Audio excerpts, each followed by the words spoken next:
एक बूढ़ा आदमी ट्रेन के कोने की सीट पर बैठा हुआ था। उसकी उम्र लगभग 75 साल की थी। वह बहुत दुबला पतला था और फटे पुराने कपड़े पहने हुए था। उसके हाथ में पुराने कपड़ों से सिला हुआ एक झोला था और आंखों में थकान की परछाई साफ नजर आ रही थी। उसकी चप्पलें टूटी हुई थी और चेहरा ऐसे जैसे जिंदगी ने कई सफ़र उसके शरीर पर लिख दिए हो। वह किसी से नज़रें मिलाए बिना खिड़की से बाहर देखता हुआ चुपचाप बैठा हुआ था। पास बैठे सभी यात्री उसे देख रहे थे, लेकिन किसी ने उससे कुछ नहीं पूछा। ट्रेन ने स्टेशन छोड़ा ही था कि तभी टीटी उस डिब्बे में आया और यात्रियों के टिकट चेक करने लगा। एक एक करके टिकट जांचते हुए उसकी नज़र उस बूढ़े आदमी पर पड़ी। बूढ़े की गरीबी की हालत देखते हुए और अपने पद का रौब दिखाते हुए उसने उस बुजुर्ग आदमी से बहुत ही रूखे स्वर में पूछा, ये बुढ़े टिकट दिखा।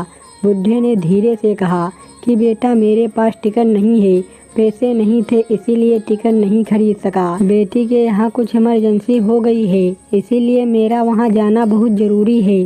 टीटी ने झिझक कर कहा, लेकिन यह ट्रेन फ्री में नहीं चलती समझा। नीचे उतरने को तैयार रहो, तुझे अगले स्टेशन पर उतार दूंगा। डिब्बे में सन्नाटा छा गया। कुछ लोगों ने नज़रें चुराई, कुछ फ़ोन में उलझ गए। बूढ़ा हाथ जोड़कर बोला, बेटा मेरी बेटी स्टेशन पर मेरा इंतज़ार कर रही होगी।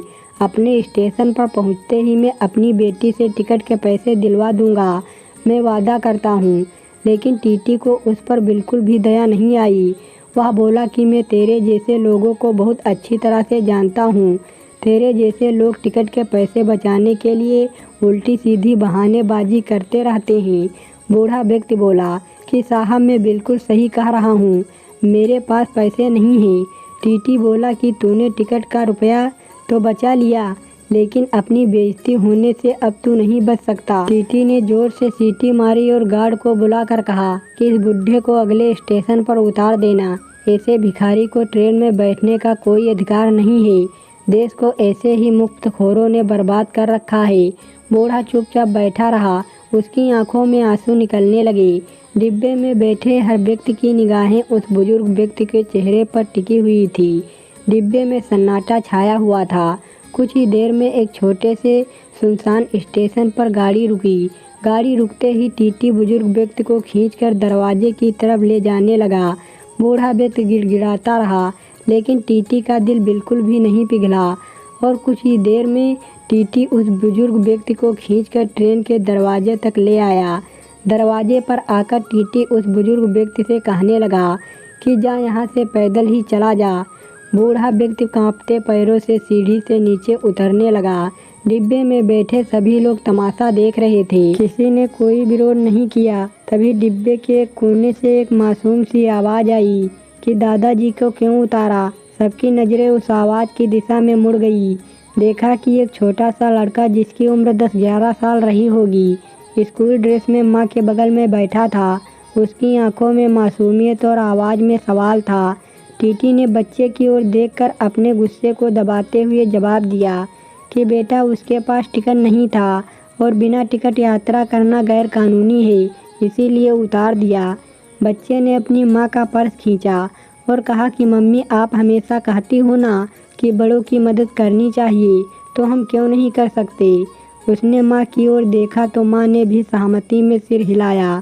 फिर उस बच्चे ने खड़े होकर टीटी से कहा कि मैं दादाजी के लिए टिकट खरीदूंगा। इतना कहकर उस बच्चे ने माँ के पर्स में से कुछ रुपये निकालकर जबरदस्ती उस टीटी के जेब में ठूंसते हुए कहा कि प्लीज़ अंकल दादाजी को मत उतारिए।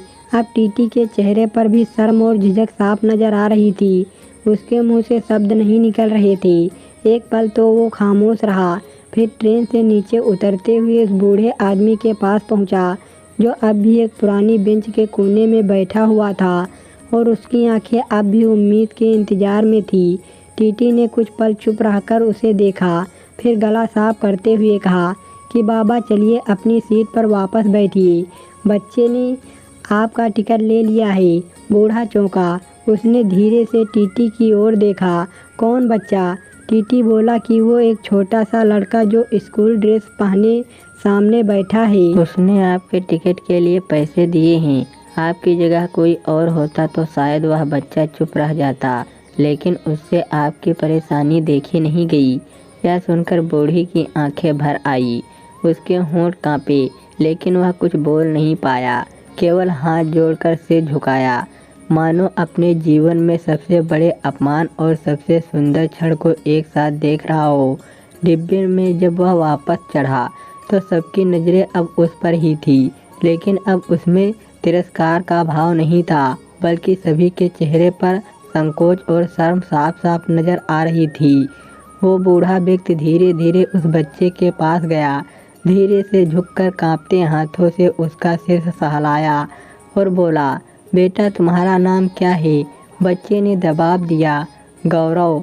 बूढ़ा व्यक्ति बोला, तूने आज जो किया वह मुझे जिंदगी भर याद रहेगा। भगवान तुझे बहुत बड़ा इंसान बनाए। बच्चा मुस्कुरा दिया और बोला कि दादाजी मुझे तो मेरे माता पिता ने जो कुछ सिखाया मैंने वही किया। यह सुनकर उस बुजुर्ग व्यक्ति ने बच्चे की माँ को भी आशीर्वाद देते हुए कहा कि बेटी तुमने अपने बेटे को बहुत अच्छे संस्कार दिए हैं। तुम्हारा बेटा आगे चलकर अवश्य ही बहुत बड़ा इंसान बनेगा। यह मुझ गरीब का आशीर्वाद है। तभी टीटी भी वापस डिब्बे में आया। उसकी आंखों में अब अकल नहीं थी। वह बोला, बाबा मुझे माफ़ कर दीजिए। ड्यूटी करते करते कभी कभी दिल कठोर हो जाता है, पर आज इस बच्चे ने याद दिला दिया कि सबसे पहले इंसान बनना ज़रूरी है। बूढ़ा मुस्कुराया और बोला कि साहब गलती आपकी नहीं है, यह ज़माना ही ऐसा हो गया है जहां हर गरीब को झूठा, हर भूखे को चोर समझ लिया जाता है। कुछ ही देर में उस बूढ़े का स्टेशन आ जाता है।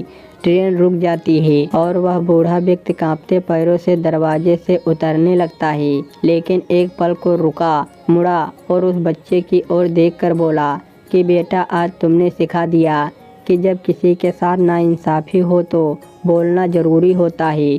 शुक्रिया बेटा शुक्रिया, आप मुझे ज़िंदगी भर याद रहेंगे। इतना कहकर वह बूढ़ा व्यक्ति ट्रेन से उतर जाता है। उस बच्चे की माँ अपने बेटे को सीने से लगाकर कहती है कि बेटा आज तूने सिखा दिया कि इंसानियत क्या होती है। दोस्तों धन दौलत से बढ़कर इंसानियत होती है और इसे निभाने के लिए उम्र नहीं, सिर्फ इरादा चाहिए होता है। दोस्तों वीडियो अच्छी लगी हो तो एक लाइक शेयर ज़रूर करें। धन्यवाद दोस्तों।